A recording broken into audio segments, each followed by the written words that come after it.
नमस्कार, मैं जितेंद्र जैन और आप देख रहे हैं खबर समय जगत। आइए नजर डालते हैं आज की कुछ ताजा तरीन खबरों पर।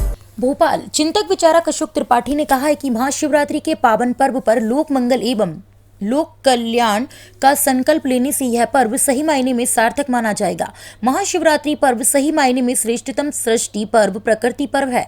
भगवान शिव द्वारा अपेक्षा कामनाओं से मुक्त रहकर लोक मंगल के लिए विष का पान करना ये श्रेष्ठतम आदर्श है। लोक कल्याण के लिए गंगा को प्रवाहित करना यह श्रेष्ठतम कृति है। भगवान शिव द्वारा नदी की सवारी गौवंश की रक्षा का संकेत है। लोक कल्याण के लिए समर्पित रहना ही महाकाल की श्रेष्ठतम आराधना है। स्वयं हलाल जहर पीने वाले भगवान शिव से यह प्रेरणा मिलती है कि मानवता के उत्थान और देश समाज के कल्याण के काम में संलग्न रहने के दौरान कभी कभी प्रतिकूल परिस्थितियों का सामना भी करना पड़ता है, लेकिन लोक मंगल की राह से कभी विचलित नहीं होना चाहिए। मौजूदा समय में देश समाज में जो परिस्थितियां हैं, उस लिहाज से सही मायने में शिवत्व को आत्मसात करने और मानवता की भलाई के प्रति पूर्ण समर्पित होने का संकल्प महाशिवरात्रि पर लिया जाना चाहिए। नमस्कार साथियों, खबर समय जगत में आपका स्वागत है और मैं आपके साथ संदेश नेमा। महाशिवरात्रि की आप सभी को बहुत ढेर सारी बधाई, शुभकामनाएं। महाशिवरात्रि के इस पावन पर्व पर बाबा डमरू वाले की इस बारात के प्रसंग पर अपने विचार हमसे साझा करेंगे और इसके सारे पक्ष पर हमसे चर्चा करेंगे श्री अशोक त्रिपाठी जी। सर नमस्कार, बहुत स्वागत आपका। भोले बाबा की बारात और महाशिवरात्रि पर आपके उद्गार। महाशिवरात्रि पर्व सच्चे अर्थों में कहा जाए तो श्रेष्ठतम सृष्टि पर्व है, प्रकृति पर्व है।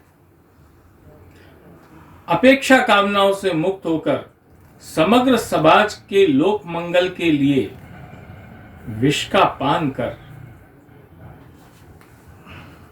समूचे लोक की रक्षा करना, समूचे लोक कल्याण के लिए मां गंगा के वेग को अपनी जटाओं में धारण कर और कुछ शिखाओं से लोक कल्याण के लिए गंगा को प्रवाहित करना, यह श्रेष्ठतम प्रतीक है। नंदी की सवारी अर्थात पूरा, जिसको कहना चाहिए ना कि संपूर्ण गौ क्षेत्र, गौ माता, गौवंश की सुरक्षा का एक संकेत देना। सही अर्थों में कहा जाए तो समग्र समाज के हित में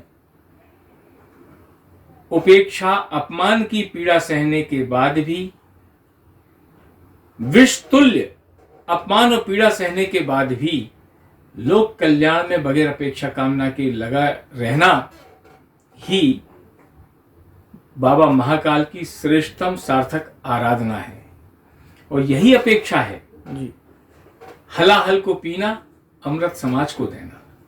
और उस हलाहल का ही प्रतीक है कि विषधारी नाग हमेशा आसपास होना, नंदी की सवारी होना, जटाओं से गंगा प्रवाहित होना। और दूसरे, आज के हम यदि प्रत्यक्ष अर्थ में देखें तो भगवान शिव के स्वरूप सूक्ष्म अंश हैं, जो हमारे वृक्ष हैं, पेड़ हैं, जो कार्बन डाइऑक्साइड विषाक्त वायु ग्रहण करते हैं और अमृत तुल्य ऑक्सीजन देते हैं, जिसके कारण हम फल, सब्जी, शाक सब्जियों का सेवन करते हैं। तो भगवान शिव के प्रतीक के रूप में हम जल संरक्षण, गौ संरक्षण, वन संरक्षण का संकल्प लेते हुए अपेक्षा कामना से मुक्त होकर भोपाल से खबर समय जगत के लिए संदेश नेमा की report. For latest news, subscribe to our channel and press the bell icon.